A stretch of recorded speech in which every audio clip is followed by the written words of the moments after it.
ఈనాడు అధినేత రామోజీరావు ఉన్మాద స్థితికి చేరిపోయారు. టీడీపీ అధ్యక్షుడు నారా చంద్రబాబు నాయుడిని గెలిపించాలనే తాపత్రయంలో ఉచితానుచితాలు మరిచిపోయి ముఖ్యమంత్రి వైఎస్ జగన్ పై చెత్తరాతలు రాస్తున్నారు. ఈసారి కూడా చంద్రబాబు ఓటమి పాలైతే ఆ ఉన్మాదం కాస్త పిచ్చిగా పరిణమించే ప్రమాదం ఉంది.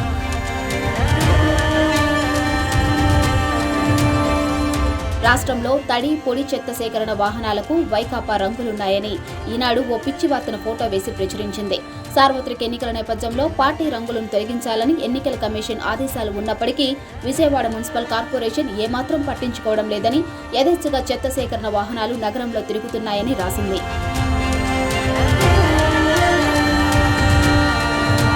రామోజీరావు పిచ్చి ముదిరి ఉన్మాద స్థాయికి చేరుకున్నట్లు ఉంది.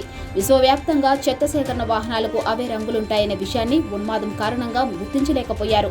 అవి వైకాపా వేసిన రంగులు కాదని, వాటిని తొలగించవలసిన అవసరం లేదని ఆయన గ్రహించడానికి వీలుకాని స్థితికి చేరుకున్నారు.